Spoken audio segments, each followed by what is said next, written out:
Hey guys, what's up? Welcome back to the channel. It's Cynicalex, and we've got the patch notes for the Sinister 6 divided by 2 update, which is going to be dropping tonight at 3 a.m. Eastern Time. And although I have done almost every single update for the last 7 years, right as they go live, I find myself, I find it getting harder and harder to wake up in the morning, in the early morning, right at like 3 a.m., to do these updates because they get smaller and smaller. And although this update has some quality of life changes that are good, there are no major game mode improvements or new game modes or anything like that. And I find it a little disheartening. And I don't know. Unfortunately, I don't mean to start the video off with bad news, but as cool as the uniforms look and as nice as some of the quality of life stuff is, I don't know if this update is going to bring players back to the game. And when I say bring players back to the game, I'm talking about people who have quit. So if you quit and you're looking to see if this video is going to bring you back for this update, my advice is like keep watching the video. I need the views, but don't get your hopes up too high. I don't really know what the devs are thinking or sort of what their goal is right now, because I know for sure that they see the numbers declining. So they're like, okay, we need to do something about this. Or maybe they don't need to do something about this. I don't know. Maybe the spending is counteracting the lower player numbers, and that's really all they care about. But I certainly think that time is running out for them on, making sure that we understand and we sort of feel like they care about the game. I don't mean to go on a huge tangent right at the beginning of the video, but like players only have so much patience, And if you don't count the stupid dispatch chapter, which I think a lot of players don't even remember that being added to the game last year or early this year, there basically hasn't been a game mode improvement for like 6 months or more, right? Like the last meaningful, impactful game mode improvement we got was Alliance Battle Legend, and that was back in like September or something like that when we got the Hulk update. So October, November, December, January, February, March, talking like half the year without any meaningful game mode improvements is completely unacceptable, right? Like for some players that communicates to them that the game is dead. I'm not saying the game is dead, but that's the vibe that some players get. If you can't update the game itself, like the game modes themselves, for 6 months out of a year, then you've just fucked off, right? And you failed the community in my opinion, and in a lot of players' opinions. So yeah, I think for a lot of players, this next anniversary is their last. If the game does not improve, if they do not come out swinging for the anniversary with like characters, new characters, new uniforms, and then massive game mode improvements, if we don't see all that for the anniversary, I think a lot of people are just going to grab the anniversary rewards and peace out. And I don't blame them. I genuinely don't blame them. It's really it's kind of depressing when you look at how much the game has dropped, like how fast, how drastically, and how abruptly the game has dropped off in terms of what they're offering per update, right? Like they used to go 3 to 4 months between game mode updates, and that's already pushing it. 6 months now, guys, come on, you gotta be like blowing smoke up your own ass at that point. It's pretty uninspiring here. So yeah, Green Goblin. So sorry, 4 minutes into the video, let's actually take a look at the patch notes themselves. So Green Goblin is getting a new uniform. He's turning into Red Goblin. He's staying as a speed type, which is important. It's keeping the typing the same. They basically, just to summarize this for you, they didn't really change much for Red Goblin. They just moved around. Like they kept his buff, which is good. They kept his very good leadership, which is also good. So he's still a leadership and a support. He should also be a good damage dealer. They added a V-pad, which is nice on one of his skills, which I always love V-pads. But then they basically kept all of his other buffs roughly the same. They added damage on his third skill, Red Thorn, whereas his third skill for No Way Home, where he just turns on the gas and there's some laughter, there's no damage there. So adding the damage on the third skill is probably why they removed the 100% damage proc. He had a 100% damage proc on his fourth skill, which now is called Unstoppable Rage and does not have the 100% damage proc. So he lost the 100% damage proc. He gained the damage on the third skill, which we'll see if that's any good. And then he keeps the 100% buff. So he keeps the 100% attack, defense, frenzy buff, like Human Torch has, like a Green Goblin No Way Home has. But yeah, just the tier 3 bump, right? The tier 3 skill and the tier 3 stat bump should be enough to push the old Green Goblin much higher in ABX, which should be very cool. We'll see what other game modes he's very good for, but yeah, I don't see anything like insanely crazy about this uniform, except for the other big change being that all of his skills deal fire damage now instead of dealing poison damage. So for those of you rocking an obelisk that only had exclusively poison damage, this uniform is not really going to work for that. You're going to have to roll another obelisk or give him a CTP of judgment or something like that. Dr. Octopus, also basically built for PvE from the looks of it, doesn't get a lot of drastic changes or buffs, so there's really not much to like, you know, talk about or write home about. 20% chain hit, 25% crit rate is quite nice. That should make him potentially competitive with Namor for ABX, because the guaranteed crit rate is going to allow that rage CTP to activate all the time, but the chain hit means that he could still be good with an energy or something like that for PvE content, as long as he, like other PvE content, as long as he can proc well. He has a lot of different ABX abilities, so that's another thing to note here. He has Fracture, which is needed. He has Paralysis, which is needed. He has Silence, which is needed. So he doesn't have Burn, which I think you need, but again, you can get all of these. You can get Burn and Shock. Oh, he has Shock as well. Wow. So he's only missing Burn and one other one that I can't remember right now. Anyways, he has a lot of ABX and ABL effects. So yeah, he should be a good competitor there. He has a 100% damage proc. He's got a 40-40 frenzy buff. He doesn't have accumulation, but he now has a 25% heal instead of 15. They also removed the damage proc ability from his kit, so you don't have that damage proc every 10 seconds, which honestly, I'm glad that they did that. Although it was a cool effect and it made him a little bit different to play, it was pretty frustrating, and it did lead his damage to be pretty inconsistent. And then Kraven's getting a new uniform. Now, Kraven, this is his first uniform, so this should be a pretty big deal for him. His uniform effect gives him a support buff for all Sinister 6 ability allies. And if you're worried that some characters don't have the Sinister 6 ability, they're adding it into a bunch of characters, including Green Goblin, all of his uniforms except for the Dark Avengers uniform. So, you know, Green Goblin will be able to take advantage of this, but this is basically just 35-35 increased damage to villains and heroes, and then also skill damage, bonus damage. So very nice support passive for Kraven. He doesn't have a leadership, but yeah, he's a nice support there. And then he gets some pretty decent buffs. He gets invisibility for 5 seconds with a physical attack boost that you trigger off of Spear Throw, which you can trigger every 4 seconds. So unless they did the math wrong, he won't be targetable. He won't be targetable. I think they might have screwed this up, but yeah, because if he's always invisible, enemies can't target him. So we'll have to see how this plays out. I think, like, I know for sure some world bosses, they respect the invisibility and they just stand there. Like, I know for sure Gore and Ultron, they stand there when Shadow Shell is invisible. So if he can be invisible for 5 seconds and you can trigger that every 4 seconds because it's an 8-second cooldown on Spear Throw,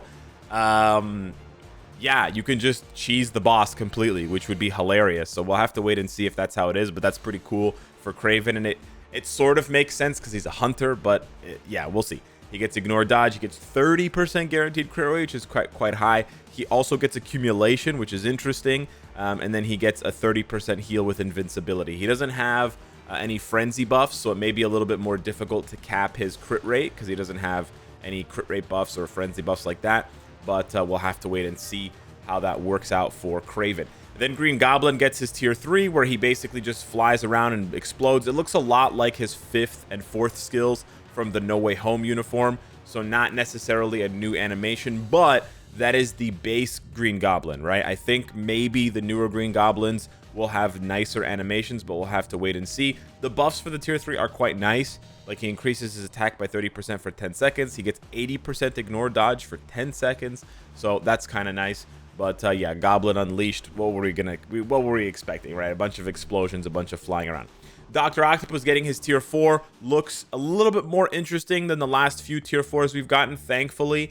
It is a basic attack buff on the first line, which you're going to roll your eyes at and be like, holy shit, that's so boring. And I agree. But then the second line is more interesting. Sets the cooldown time of all skills to 4 seconds.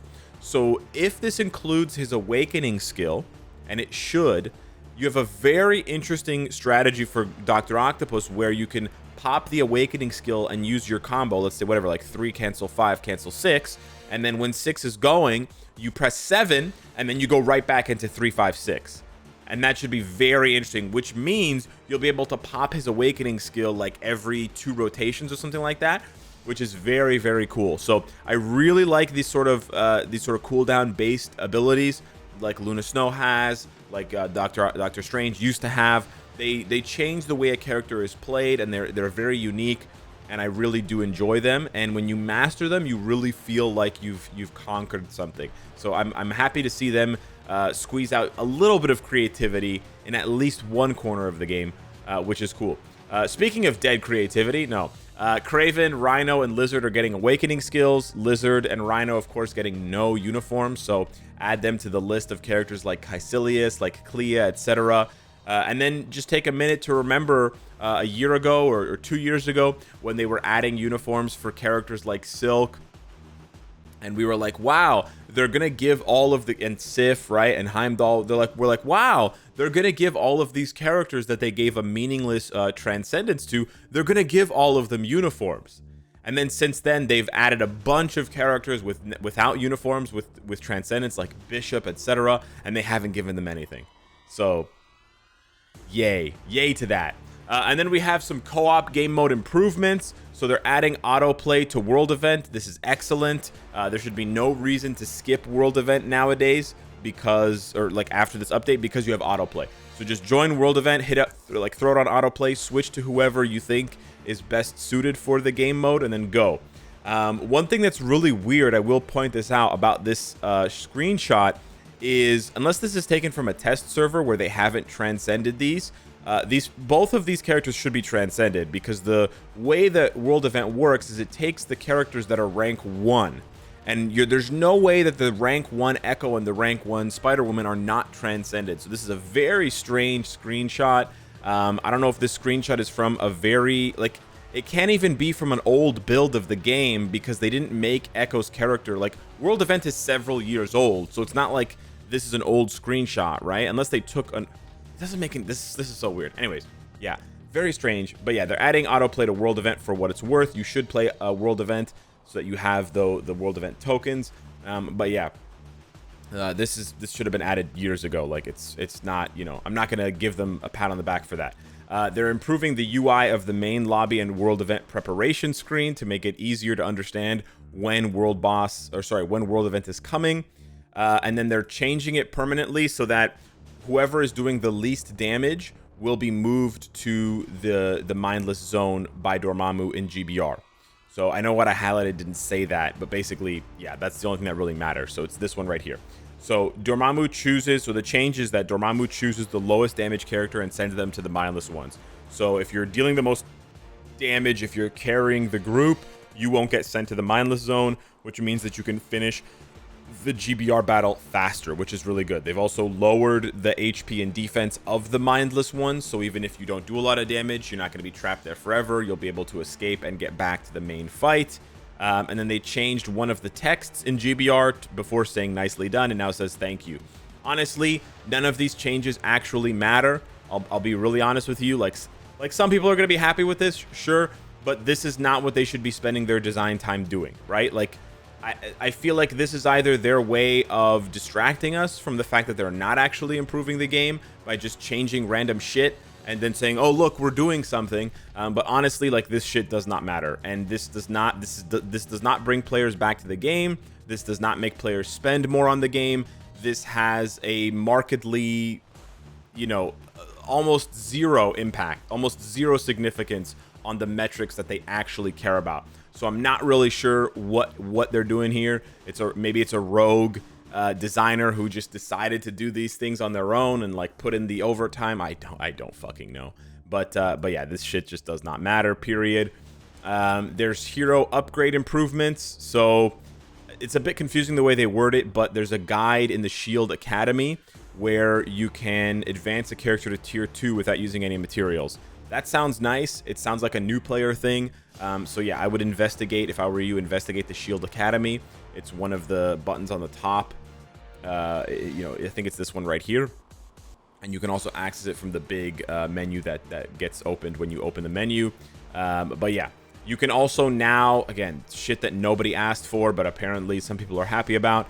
You can do what's called an easy setup. So when you're enhancing potential for a character, and you know how you have to go, you have to enhance the potential from 60 to 62, then you go to the BIOS, then you enhance from 62 to 64, then you go to the BIOS, and it's just like this annoying back and forth. Well, now you can just automatically set the amount of materials. If you're not doing the 100% method, if you're doing the 10% method or whatever, you can just do the easy setup and just tell the game, always put 10%. Right, and so then when you, I believe when you click the button, it'll just automatically add either, like, it'll add whatever you set, and then you can just hit upgrade. So it's just a faster way of enhancing potential. Again, shit that nobody asked for, or shit that should have been in the game when this system was introduced. By the way, if you guys don't know, this enhanced potential system was introduced back when tier 3s were introduced. So this is all the way in 2018. So they're adding small quality of life improvements for a piece of content that's been in the game for 5 fucking years, but they can't actually improve the game. Okay, yeah, that makes sense. This was definitely a useful, this was definitely useful work time, guys. Really important stuff, guys. The toilet paper was installed this way. So I took it out and I rotated it 180 degrees and I reinserted it. So now the toilet paper goes this way. That's the new update, guys. That's the new update. I hope you're happy, guys. I worked really hard on this. We worked for 3 weeks on this one. Okay, some small and actual meaningful content improvements for obelisks. So they're adding. They say that they're improving the options for the 2 to 6 star obelisks. Now, when you say improving, I don't know if they're actually improving it, because what I can tell from this screenshot is that they're adding, you can see here, immunity to charm, immunity to mind control. I'm pretty sure those didn't exist before. So they're keeping a lot of the existing stats, and it seems like they're adding stats. So I don't know about that one, Chuck. I'm not 100% sure that that's what people want. People actually want fewer of the shitty options. Like the first 3 could just disappear. And mind mind control and charm and recovery rate, those could disappear too. Honestly, the only stats you need rolled on an obelisk on the orange is guard break immunity, crit damage, ignore dodge. Everything else is probably useless unless you're maybe Hulk. No, Hulk needs guard break, maybe max HP. But yeah, we'll see. The only good option here, from what I can tell, because they don't actually tell you what the stats are and what the options are, so we'll have to just go and see it in game when it's live. The only good thing is that they're removing the 1-star obelisks. So the 1-star obelisks are going to be removed from the game in the same way that they removed... there was some other item that they removed the 1-star versions. I don't think they removed the 1-star versions, but it was like in the chests, you would no longer get the 1 stars of those things. I don't know if it was like comic cards or ISO or Uru or some shit like that. But yeah, so they're just removing them from the game, period. Which is nice, which means that when you're farming, you'll just get 2-star and up for obelisks. So it should be easier to make extreme obelisks for what that's worth. Comic cards that have not been registered in your collection will now be upgraded first when you're upgrading comic cards, so you don't accidentally waste them. Again, it's technically a nice quality of life thing. Should they have added it in 5 years ago? Yes, they should have. Adding it in now is not going to get my praise. And then we have new artifacts. Keep in mind, I was like tripped out when I was looking at this on the toilet at 7 a.m. I was like, where's Green Goblin and Dr. Octopus? They got their artifacts last year. So that's that. None of these artifacts matter. Kraven is the only one that got a uniform, and his is just increased damage to heroes and villains. So it's okay, but it's not really going to be a game changer.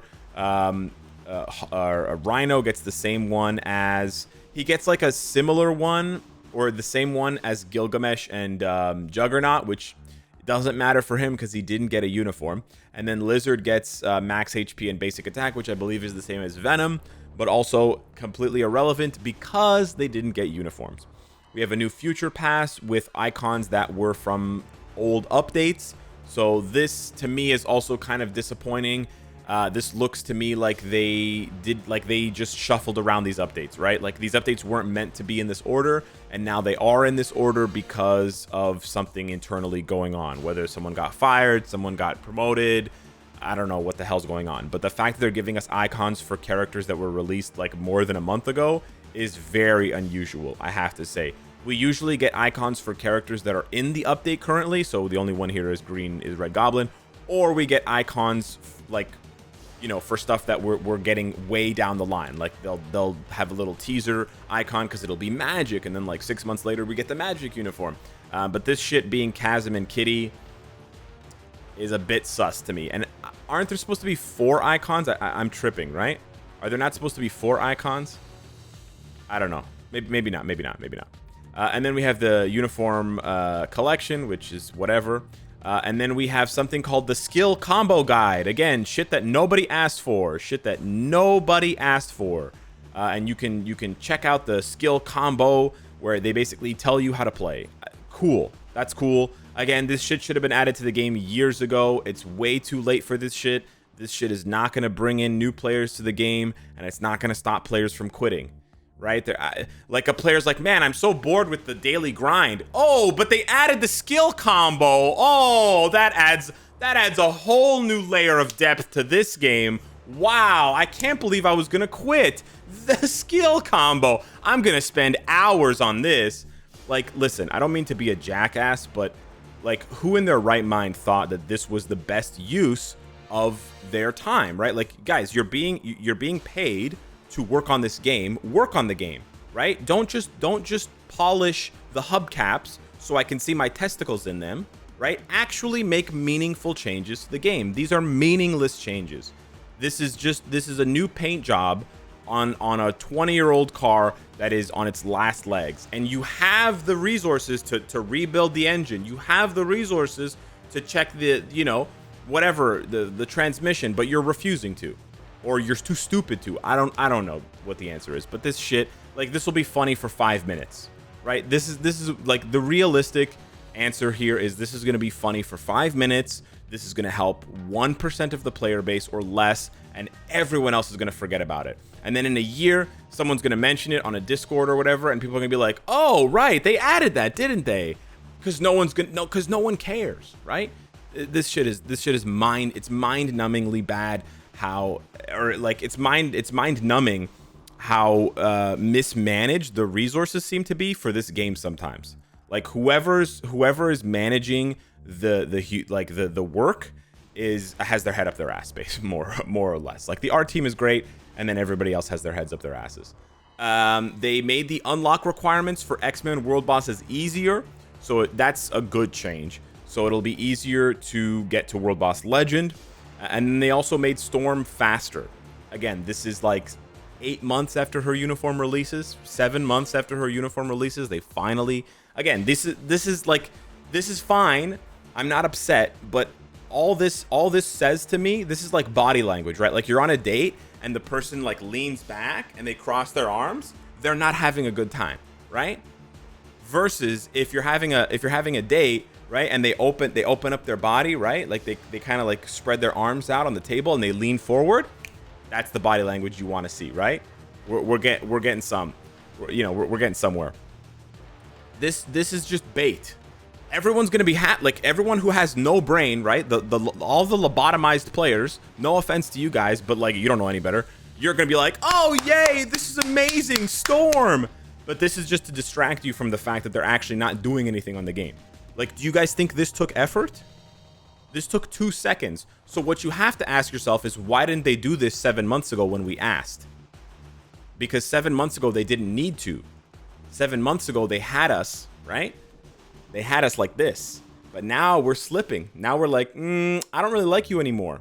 I think we're going to break up. They're like, no, baby, don't leave. I'll change Storm's speed. Don't leave, baby. And they're trying to get their hand back up your arm. Why don't you stick your hand up my ass, and we'll see where that goes. Anyways, yeah, and then the rest of this shit is just pretty bad. The new purchase bonus distribution shit, this is so stupid. Okay, if you've never spent money in Marvel Future Fight, okay, and you spend money, you will get a tier 3 selector. However, the tier 3 selector only allows you to choose from 4 different characters. This is mind-blowing. The only options for the tier 3 selector are Captain America, Iron Man, Spider-Man, and Thor. Which means this tier 3 selector is like this first purchase bonus thing for players who have never spent money is only good if you're a newer player. If you're a veteran free to play and you wanted to spend money, I hope you don't have one of these characters tier 3. That's the only way that makes this worth it, right? If you have all 4 of these characters tier 3, I would not spend money. So yeah, that's it. Those are the patch notes, guys. I know I'm really salty, and I know there's some good things in this update, and that's fine. But we're like the reason why I'm so angry and the reason why I'm not satisfied with these changes is that these are the changes they should have made in February and in January and in December. And then now they should have actually been like, hey guys, we revamped Shadowland. We created 40 new stages. We changed the rewards. Like that's what needs to happen, right? That's what needs to happen. They're really delaying and they're really stalling as long as they can before they make any meaningful upgrade, and there's not going to be anyone left playing the game when they finally upgrade it. You know, like if you wait this long, there's no one left. They should have made a big change now to pull people back in for the anniversary, right? Because you get people playing now, then in a month when it's the anniversary, you're giving away all these free things, then you've built up all this goodwill. But now when you have this shit fucking update, no one is coming back to the game. So now your last ditch effort is going to be the anniversary. Absolute dumbasses, like serious dumbasses. I really don't understand. I'm not that smart, and I can see this shit from a mile away. I really do not understand who the hell is managing this game. You're doing an absolutely shit job. Okay, and if you don't understand what that means, it's like, yeah, whatever. I don't know. All right, anyways. I'll be live at 3 a.m. to check out 3 uniforms and then log off, because that is all this game has come to. Thanks so much for watching. Smash the like button, and I'll see you in the next one. Take care.